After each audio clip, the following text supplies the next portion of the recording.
ഭരണഘടനയുടെ ലക്ഷ്യം ആവർത്തിച്ചുറപ്പിച്ച് സുപ്രീം കോടതി. ഭരണഘടനയുടെ ലക്ഷ്യം സോഷ്യലിസ്റ്റ് മതേതര ജനാധിപത്യ റിപ്പബ്ലിക് എന്നുള്ളത് ആവർത്തിച്ചുറപ്പിച്ച് സുപ്രീം കോടതി. ഞാൻ ഈ വീഡിയോ ഇടാൻ കാരണം, കുറച്ച് ദിവസങ്ങൾക്ക് മുമ്പ് ഞാനൊരു വീഡിയോ ഇട്ടിരുന്നു. സുബ്രഹ്മണ്യൻ സ്വാമി എന്നൊരു വ്യക്തി, അദ്ദേഹം രാഷ്ട്രത്തിൻ്റെ ഭരണഘടന ലക്ഷ്യത്തെ മറന്നുകൊണ്ട് ആ ലക്ഷ്യം നീക്കണമെന്ന് കാണിച്ചൊരു പരാതി, ഒരു പെറ്റീഷൻ സുപ്രീം കോടതിയിൽ ഫയൽ ചെയ്തിട്ടുണ്ടായിരുന്നു. അതിൻ്റെ തീർപ്പ് കൽപ്പിച്ചു. എന്താണ് സുപ്രീം കോടതി പറഞ്ഞിരിക്കുന്നത്? ഇന്ത്യ പരമാധികാര സോഷ്യലിസ്റ്റ് മതേതര റിപ്പബ്ലിക് തന്നെയാണ്. അതിന് മാറ്റം വരുത്താൻ പറ്റില്ല. അടിസ്ഥാന ഘടകങ്ങൾക്ക് മാറ്റം വരുത്താൻ ഇവിടെ ആർക്കും അധികാരമില്ല. ഈ പത്രത്തിൽ പറഞ്ഞിരിക്കുന്നത് ഇങ്ങനെയാണ്: ഇന്ത്യ പരമാധികാര സോഷ്യലിസ്റ്റ് മതനിരപേക്ഷ ജനാധിപത്യ റിപ്പബ്ലിക്. സുപ്രീം കോടതി മതനിരപേക്ഷം, സോഷ്യലിസ്റ്റ് എന്നീ വിശേഷണങ്ങൾ നീക്കണമെന്ന ഹർജികൾ തള്ളി. മതനിരപേക്ഷത ഭരണഘടനയുടെ അടിസ്ഥാന സ്വഭാവത്തോടെ ഇഴചേർക്കപ്പെട്ടതെന്ന് കോടതി. ന്യൂഡൽഹി: മതനിരപേക്ഷത, സോഷ്യലിസം എന്നീ മൂല്യങ്ങൾ ഇന്ത്യയുടെ അവിഭാജ്യ ഘടകങ്ങളായി മാറിക്കഴിഞ്ഞെന്ന് സുപ്രീം കോടതി അഭിപ്രായപ്പെട്ടു.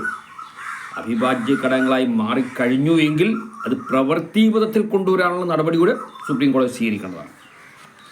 ഈ വാക്കുകൾ ഭരണഘടനാ ആമുഖത്തിൽ കൂട്ടിച്ചേർത്തതിനെതിരായ ഹർജികൾ തള്ളിക്കൊണ്ടാണ് പരമോന്നത കോടതിയുടെ സുപ്രധാന നിരീക്ഷണം. ഇപ്പോഴാണ് സുപ്രീം കോടതി പരമോന്നത കോടതിയായത്. ഭരണഘടനാ കോടതിയായി മാറിയത് ഇപ്പോഴാണ്.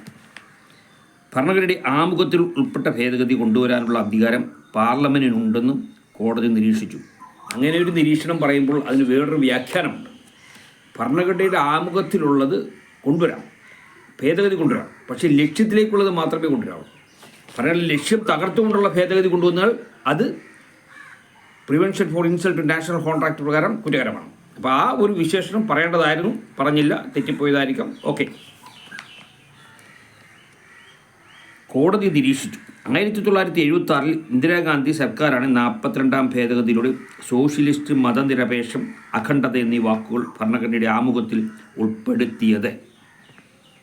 അതാണ് കോൺഗ്രസിൽ നിന്ന് ഏറ്റവും നമുക്ക് വിലമതിക്കാൻ കഴിയുന്ന ഒരു വ്യക്തി മാത്രമേ ഉള്ളൂ.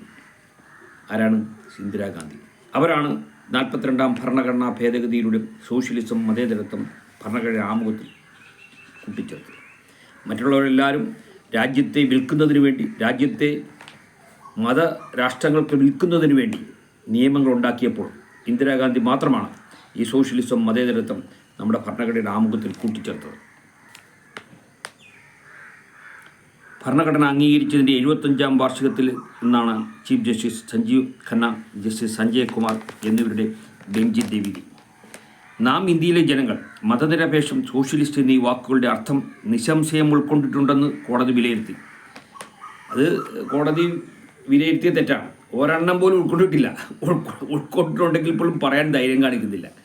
ഇവിടെ ജസ്റ്റിസ് കജ്ജു പറഞ്ഞമാരി 90% ജനങ്ങളും വിഡ്ഢികളും, മരക്കഴുതകളും, മന്ദബുദ്ധികളും, ഇഡിയറ്റ്സും, സ്വാർത്ഥരും, രാഷ്ട്രീയ മത കൊള്ള സംഘങ്ങളുടെ തടവറയിലായ അടിമകളാണെന്ന് ജസ്റ്റിസ് കജ്ജു പറയുകയുണ്ടായി. അത് കറക്റ്റാണ്. അതുകൊണ്ട് ഉൾക്കൊണ്ട് എന്ന് പറയുന്നതിൽ അർത്ഥമില്ല. മൗലികവും ഭരണഘടനാപരവുമായ അവകാശങ്ങളെയോ അടിസ്ഥാന ഘടകങ്ങളെയോ ബാധിക്കുന്നില്ലെങ്കിൽ തിരഞ്ഞെടുക്കപ്പെട്ട സർക്കാരിൻ്റെ ഇത്തരം കൂട്ടിച്ചേർക്കലുകൾക്കോ നിയമനിർമ്മാണത്തിനോ തടസ്സമില്ല. കറക്റ്റ്. ഇതിന് ലക്ഷ്യത്തിലേക്കുള്ള കൂട്ടിച്ചേർക്കലുകൾ ഉണ്ടാക്കാം. അതിനാണല്ലോ ഇവർ നമ്മൾ ശമ്പളം കൊടുത്ത് പാർലമെൻറ്റിലേക്കൊക്കെ വെച്ചിരിക്കുന്നത്. പിന്നെ ഇത്ര ലക്ഷക്കണക്കിന് രൂപയാണ് ഇവർക്ക് ശമ്പളം കിട്ടുന്നത്. അപ്പോൾ അത് കൊടുത്തിട്ട് വെച്ചിരിക്കുന്നത് ലക്ഷ്യത്തിന് വേണ്ടി നിയമങ്ങൾ നിർമ്മിക്കാനാണ്. ലക്ഷ്യം പറഞ്ഞിട്ടുണ്ട് സോഷ്യലിസം, മതേതരത്വം, ജനാധിപത്യം. അങ്ങനെ ചെയ്യാം, അത് കുഴപ്പമില്ല. പക്ഷേ ലക്ഷ്യത്തിൽ നിന്ന് വ്യതിചലിച്ച് നിയമം ഉണ്ടാക്കാൻ ആർക്കും അധികാരമില്ല. ഓക്കെ. 44 വർഷത്തിന് ശേഷം 2020 ഹർജി ഫയൽ ചെയ്തത്. ഭേദഗതി ചോദ്യം ചെയ്യുന്നതിന് ന്യായീകരണമില്ലെന്നും ഓർമ്മിപ്പിക്കും. ഭരണഘടനയുടെ അടിസ്ഥാന സ്വഭാവത്തിൽ വേർതിരിച്ചു മാറ്റാനാകാത്ത വിധം ഇഴചേർക്കപ്പെട്ടതാണ് മതനിരപേക്ഷത. അവസര സമത്വവും ക്ഷേമവും ഉറപ്പാക്കാനുള്ള പ്രതിബദ്ധതയാണ് സോഷ്യലിസ്റ്റ് എന്ന വാക്കിലുള്ളത്. വലതോ ഇടതോ ആയ ഏതെങ്കിലും സാമ്പത്തിക നയമോ രീതിയോ ഭരണഘടനയും അതിൻ്റെ ആമുഖങ്ങളും അടിച്ചേൽപ്പിക്കുന്നില്ല. സമത്വം, സാഹോദര്യം, അന്തസ്സ്, അഭിപ്രായ സ്വാതന്ത്ര്യം, സാമൂഹിക, സാമ്പത്തിക, രാഷ്ട്രീയ നീതി, മതവിശ്വാസ സ്വാതന്ത്ര്യം തുടങ്ങിയ അടിസ്ഥാന മൂല്യങ്ങൾ മതനിരപേക്ഷ ധാർമ്മികതയുടെ ഭാഗം തന്നെയാണ്. ഈ നിരീക്ഷണത്തെ ശരിവെക്കുന്ന ഭരണഘടനാ വകുപ്പുകളും വിധിന്യായങ്ങളും നിലവിലുണ്ടെന്നും കോടതി ചൂണ്ടിക്കാട്ടി. ഓക്കെ, ഇപ്പോൾ സുപ്രീം കോടതി അംഗീകരിച്ചു കഴിഞ്ഞു ഭരണഘടനയുടെ ലക്ഷ്യം സോഷ്യലിസം, മതേതരത്വം, ജനാധിപത്യമാണ്. അപ്പോൾ ഇനി എന്താണ് ചെയ്യേണ്ടത്? ഇനി ഇത് നടപ്പിൽ വരുത്തുക. നടപ്പിൽ വരുത്താൻ നിങ്ങളുടെ താഴെയുള്ള എല്ലാ ജുഡീഷ്യൽ ഉദ്യോഗസ്ഥന്മാർക്കും ഡയറക്ഷൻ കൊടുക്കുക. ഭരണഘടന 39(b)യും (c)യും 47 നടപ്പിൽ വരുത്തുന്നത്. അതെങ്ങനെ നടപ്പിൽ വരുത്തണമെന്ന് അവർക്കറിയില്ലെങ്കിൽ ഭരണഘടനാ കോടതി അവർക്ക് ട്രെയിനിങ് കൊടുക്കാൻ തയ്യാറാണ്. ഭരണഘടന 39(b)യും (c)യും 47 നടപ്പിലാക്കി കഴിയുമ്പോൾ ഈ പറഞ്ഞ സോഷ്യലിസം, മതേതരത്വം, ജനാധിപത്യം നടപ്പിലാകും. അല്ലാതെ നടപ്പിലാകില്ല. ഇത് പറഞ്ഞുകൊണ്ട് നിങ്ങളിത് ഈ കേസ് ക്ലോസ് ചെയ്ത് അങ്ങോട്ട് പോയിട്ട് കാര്യമില്ല. ഇത് നടപ്പിൽ വരുത്താൻ, ഈ ലക്ഷ്യം നടപ്പിൽ വരുത്താൻ നിങ്ങൾക്ക് ബാധ്യതയുണ്ട്. കോടതി, സുപ്രീം കോടതിക്കും അതിന് താഴെയുള്ള എല്ലാ കോടതികൾക്കും, മജിസ്ട്രേറ്റ് കോടതികൾക്ക് വരെയും ബാധ്യതയുണ്ട്. അതെങ്ങനെയാണെന്ന് അറിയില്ലെങ്കിൽ ഞങ്ങൾ ട്രെയിനിങ് തരാം. ഭരണഘടനാ കോടതി ട്രെയിനിങ് തരാൻ തയ്യാറാണ്. അപ്പം അതുകൊണ്ട് എത്രയും വേഗം ഈ ഭരണഘടനയുടെ ലക്ഷ്യം സാധൂകരിക്കുന്നതിന് വേണ്ടി പ്രവർത്തിക്കാൻ ഈ ജുഡീഷ്യൽ സംവിധാനങ്ങൾ തയ്യാറാണ്, പോലീസും തയ്യാറാണ്. ഈ ജുഡീഷ്യൽ സംവിധാനങ്ങളും പോലീസുമാണ് ഇവിടുത്തെ ശക്തി കേന്ദ്രങ്ങൾ. അല്ലാതെ രാഷ്ട്രീയ പാർട്ടികളോ അല്ലെങ്കിൽ അവരുണ്ടാക്കുന്ന ഈ മന്ത്രിയൊന്നും അല്ല. അവർ നിയമം നിർമ്മിക്കുക, അത്രയേ ഉള്ളൂ. അല്ലാതെ ഇവിടെ നമുക്ക് ജനങ്ങൾക്ക് ശക്തി പകരേണ്ടത് ജുഡീഷ്യറിയും പോലീസും ഒക്കെയാണ്. അപ്പോൾ അവർ ചെയ്യും. ഓരോ പോലീസ് സ്റ്റേഷൻ്റെ അതിർത്തിയിലും എവിടെയെല്ലാം 39(b)യും (c)യും 47 ലംഘിക്കുന്നുണ്ട്, അതിനെയെല്ലാം കുത്തിക്കുറിച്ചുകൊണ്ട് കോടതി കൊടുക്കുക. കോടതി അവരെ ശിക്ഷിച്ചു കഴിഞ്ഞാൽ പിന്നെ അവർ ചെയ്യാൻ അവർക്ക് സാധിക്കില്ല. അപ്പോൾ അതാണ് ചെയ്യേണ്ടത്. ഇപ്പോൾ ഭരണഘടനയുടെ ലക്ഷ്യം സോഷ്യലിസമാണ്, മതേതരത്വമാണ്, ജനാധിപത്യമാണെന്ന് പറഞ്ഞ് ഇപ്പോൾ എഴുതി വെച്ചിട്ട് തന്നെ വർഷം 75 അത് ഇതുവരെ നടപ്പിൽ വരുത്തിയിട്ടില്ല. അപ്പോൾ ഇപ്പോൾ നിങ്ങൾ പറയുന്നു കറക്റ്റാണ്, പക്ഷേ നടപ്പിൽ വരുത്തണം. എങ്കിൽ മാത്രമേ ഈ രാജ്യത്തെ ജനങ്ങൾക്ക് സുഖസമൃദ്ധിയിലും സന്തോഷത്തിലും സമാധാനത്തിലും ജീവിക്കാൻ പറ്റുള്ളൂ. ഒരു മതങ്ങളുടെയും ഒരു രാഷ്ട്രീയ പാർട്ടികളുടെയും ഈ ഇതുപോലെയുള്ള ഈ തോന്നിവാസം നടക്കില്ല. പിന്നെ കാരണം ഇതൊക്കെ ചെയ്യുന്നതിലേക്ക് സമ്പത്ത് കുന്നുകൂട്ടാൻ വേണ്ടി. ഈ സമ്പത്ത് കുന്നുകൂട്ടാൻ പാടില്ല എന്ന് ഭരണഘടന 39(b)യും (c)യും 39(b)യും (c)യും പറയുമ്പോൾ അതനുസരിച്ച് കാര്യങ്ങൾ കൈകാര്യം ചെയ്യാൻ ബാധ്യസ്ഥരാണ് ജുഡീഷ്യൽ ഉദ്യോഗസ്ഥന്മാർ. നിസ്സാര ശമ്പളമല്ല ഓരോ മജിസ്ട്രേറ്റുമാർക്കെല്ലാം തരുന്നത്. 3-4 ലക്ഷം രൂപയാണ് തരുന്നത്. തന്നിട്ട് അത് മേടിച്ച് തിന്നിട്ട് നിങ്ങൾക്ക് ഭരണഘടന എന്താണെന്നറിയില്ല, ഭരണഘടനാപരമായിട്ട് പ്രവർത്തിക്കില്ല എന്ന് പറഞ്ഞാൽ കാര്യം ശരിയാകില്ല. വല്ല പോലീസുകാർ കൊണ്ടുവരുന്ന കള്ളക്കേസിന് അല്ലെങ്കിൽ വല്ല രാഷ്ട്രീയക്കാർ അല്ല ആരെങ്കിലും കെട്ടിച്ചമക്കുന്ന കുറിച്ച് കള്ളക്കേസിന് വിധി പറയാനും വക്കീലന്മാരുടെ ഉപജീവനത്തിന് വേണ്ടി കൊണ്ടുവരുന്ന കേസുകൾക്ക് വിധി പറയാനല്ല നിങ്ങളെ വെച്ചിരിക്കുന്നത്. രാഷ്ട്രത്തിൻ്റെ ഭരണഘടനയെ സംരക്ഷിച്ച് അത് നടപ്പിൽ വരുത്തി ജനങ്ങളെ സുഖസമൃദ്ധിയിലും സന്തോഷത്തിലും സമാധാനത്തിലും ജീവിപ്പിക്കാൻ വേണ്ടിയാണ്. അല്ലാതെ അവിടെ കുത്തിയിരുന്നൊരു കറുത്ത കോട്ടിട്ടിട്ട് ഓരോ മജിസ്ട്രേറ്റുമാർ അവിടെ നിന്നൊരു വിധി എഴുതിയാണ്. അങ്ങനത്തെ വിധിയൊന്നും ഇവിടെ വേണ്ട. ഇവിടെ ഭരണഘടന 39(b)യും (c)യും 47 ഇംപ്ലിമെൻറ്റ് ചെയ്യാതെ ഒരു വിധിയും നിങ്ങൾ എഴുതണ്ട. അപ്പോൾ അതുകൊണ്ട് ഇപ്പോൾ സുപ്രീം കോടതി പറഞ്ഞു കഴിഞ്ഞു ഭരണഘടനയുടെ ലക്ഷ്യം സോഷ്യലിസമാണ്, മതേതരത്വമാണ്, ജനാധിപത്യമാണ്.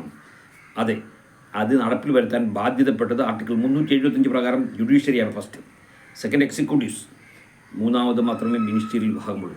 അപ്പോൾ അതുകൊണ്ട് ഈ ഫസ്റ്റ് വിഭാഗമായ ജുഡീഷ്യറി അത് നടപ്പിൽ വരുത്താനായിട്ട് ശ്രമം നടത്തണം. അത് സുപ്രീം കോടതി ഡയറക്ഷൻ കൊടുക്കുക. അതാണ് സുപ്രീം കോടതി ചെയ്യേണ്ടത്. അപ്പോൾ നിങ്ങളെങ്കിലും വിധി പ്രസ്താവിച്ച് അത് നാളെ ജനങ്ങൾ മറന്നുപോകും. ഇന്നത്തെ പത്രത്തിൽ വന്ന് ജനങ്ങൾ നാളെ മറന്നുപോകും. ജനങ്ങൾ വീണ്ടും പഴയ രീതിയിൽ തന്നെ പോയിക്കൊണ്ടിരിക്കുകയുള്ളൂ. കാരണം അവരെ നിയന്ത്രിക്കുന്നത് രാഷ്ട്രീയ മത കൊള്ളസംഘങ്ങളാണ്. അവർക്ക് സമ്പത്ത് കുന്നുകൂട്ടാനായിട്ട് ഇവിടെയുള്ള എല്ലാ അഴിമതിക്കാരെയും പ്രോത്സാഹിപ്പിച്ചുകൊണ്ടിരിക്കുകയാണ്. അതിൻ്റെ കമ്മീഷൻ ഇവർക്ക് കിട്ടിയാൽ മതി. അപ്പോൾ അതുകൊണ്ട് നിങ്ങൾ ഇങ്ങനെ പറഞ്ഞ സ്ഥിതിക്ക് ഇത് എത്രയും വേഗം ഇംപ്ലിമെൻറ്റ് ചെയ്യണം. സുബ്രഹ്മണ്യൻ സ്വാമിയെ മാതിരിയുള്ള ആ കുട്ടിലെ ബുദ്ധക്കാരെ രാഷ്ട്രത്തിൻ്റെ ഭരണഘടനയെ നശിപ്പിക്കാൻ ശ്രമിക്കുന്നവർക്കെതിരെ ശിക്ഷാ നടപടികൾ കൂടെ സ്വീകരിക്കേണ്ടതാണ്. അവർക്കെതിരെ ശിക്ഷാ നടപടി ചെയ്ത് ഇങ്ങനെ ഭരണഘടനയുടെ ലക്ഷ്യം തകർക്കാൻ വേണ്ടി വരുന്നവർ, ഈ ലക്ഷ്യമെന്ന് പറയുന്നത് നിസ്സാര രീതിയിൽ കിട്ടിയതല്ല. 250 വർഷം ബ്രിട്ടീഷുകാർ നമ്മളിവിടെ അടിച്ചമർത്തി ഭരിച്ചതിന് ശേഷം അതിൽ നിന്ന് മോചനം കിട്ടുന്നതിന് വേണ്ടി നമ്മുടെ പൂർവികർ രക്തം ചിന്തിയും ജീവൻ ബലികൊടുത്തും ലഭിച്ച സ്വാതന്ത്ര്യത്തിൻ്റെ അടിസ്ഥാനത്തിലുണ്ടാക്കിയ ഭരണഘടനയാണ് ഇന്ത്യൻ ഭരണഘടന. 75 വർഷമായിട്ടും അത് നടപ്പിലാക്കാൻ കഴിയാത്ത രാഷ്ട്രീയ നപുംസകങ്ങളെ ഇനി വിശ്വസിച്ചിട്ട് കാര്യമില്ല. നിങ്ങൾ ചിലപ്പോൾ വോട്ട് ചെയ്തൊക്കെ ജയിപ്പിക്കുമായിരിക്കും. കാരണം നിങ്ങൾക്ക് യോജിക്കുന്ന സർക്കാരുകളെ വരുള്ളൂ എന്നാണ് പറയുന്നത്. ജനങ്ങൾക്ക് യോജിക്കുന്നതേ വരുള്ളൂ. അതാണ് ജസ്റ്റിസ് കഞ്ചു പറഞ്ഞത്. 90% വെഡ്ഢികളും മരക്കഴുതകളും മന്ദബുദ്ധികളും ഇഡിയറ്റ്സും സ്വാർത്ഥരും രാഷ്ട്രീയ മത കൊള്ളസംഘങ്ങളുടെ തടവറയിലായ അടിമകളുമാണ്. നിങ്ങൾക്ക് മോചനം കിട്ടണമെങ്കിൽ അവർ ചിലപ്പോൾ വിഡ്ഢികളായിരിക്കാം, പക്ഷേ ഇതുപോലെ സ്വാർത്ഥരായിരിക്കാം. പക്ഷേ കോടതികൾക്ക് ഞങ്ങൾ ശമ്പളം തരുന്നുണ്ട്, നിങ്ങൾ ചെയ്തേ പറ്റൂ. നിങ്ങൾക്കറിയില്ലെങ്കിൽ ഭരണഘടനാ കോടതി ട്രെയിനിങ് തരാം. എല്ലാ ജുഡീഷ്യൽ ഉദ്യോഗസ്ഥന്മാർക്കും ട്രെയിനിങ് കൊടുക്കാൻ ഭരണഘടനാ കോടതി തയ്യാറാണ്. അതുപോലെ പോലീസ് ഡിപ്പാർട്ട്മെൻറ്റും അവരെങ്ങനെയാണ് പ്രവർത്തിക്കേണ്ടത്. അവർ ഈ രാഷ്ട്രീയ കൊള്ളസംഘങ്ങളുടെ പുറകെ പോയി അവർക്ക് എസ്കോട്ട് പോവുകയല്ല നിങ്ങളുടെ ജോലി. ഇവിടെ നിങ്ങളുടെ അതിർത്തിയിൽ ഒരു പോലീസ് സ്റ്റേഷൻ്റെ അതിർത്തിയിൽ എവിടെയെല്ലാം 39 ബിയും സിയും 47 ലംഘിക്കുന്നുണ്ട്, കേസാക്കി കൊണ്ടേ കൊടുക്കാം. അപ്പോൾ അവിടെയുള്ള സമ്പത്ത്, ഇപ്പോൾ ഒരു പഞ്ചായത്തിലാണെങ്കിൽ അവിടെയുള്ള സമ്പത്ത് എല്ലാ ജനങ്ങൾക്കും സുഖസമൃദ്ധിയിൽ ജീവിക്കാൻ ഉതകുന്നതാണ്. അത് കുറച്ച് പേര് കയ്യിലടക്കി വയ്ക്കുമ്പോൾ അതിനെ ചോദ്യം ചെയ്യേണ്ടത്, നിയമ നടപടി സ്വീകരിക്കേണ്ടത് പോലീസും കോടതികളുമാണ്, അല്ലാതെ വേറെ ആരുമല്ല. അതിനാണ് നിങ്ങൾക്ക് ശമ്പളം തന്നു വെച്ചിരിക്കുന്നത്. അത് റോട്ടിൽ കിടന്ന് വട്ടം കിടന്ന് ജാഥ നടത്തിയാലൊന്നും നടക്കില്ല. അതൊക്കെ രാഷ്ട്രീയ പാർട്ടികളുടെ അടവുകളാണ്. സമ്മർദ്ദതന്ത്രത്തിൻ്റെ ആവശ്യം ഇവിടെ ഇനിയില്ല. അതൊക്കെ ബ്രിട്ടീഷുകാരുടെ സമയത്തായിരുന്നു. ഇപ്പോൾ നമ്മൾക്കൊരു നിയമമുണ്ട്, ഭരണഘടന എന്ന് പറയുന്ന നിയമമുണ്ട്.